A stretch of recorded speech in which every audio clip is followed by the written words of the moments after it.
Dua polisi palak pasangan di Semarang terancam dipecat, segera jalani sidang kode etik. Dua anggota kepolisian di Semarang, Jawa Tengah, Aibtu Kusno dan Aibda Roy Legowo, terancam mendapatkan hukuman pemberhentian dengan tidak hormat atau PTDH.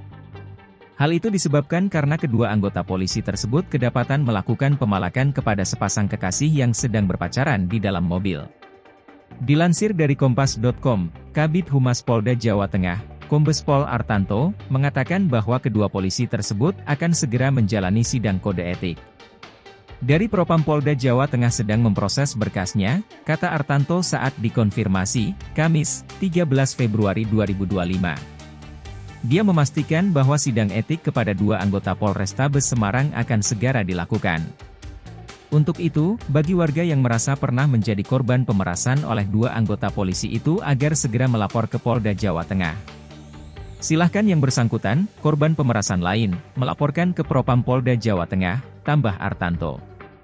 Menurutnya, laporan tersebut akan dijadikan informasi dan alat bukti yang penting untuk menelusuri peristiwa pemerasan itu.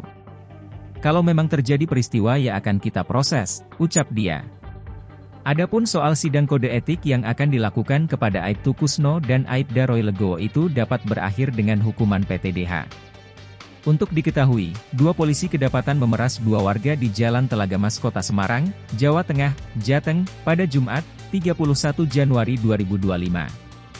Korban saat itu berinisial MRW warga Kecamatan Ngalian, dan MMX Semarang Utara.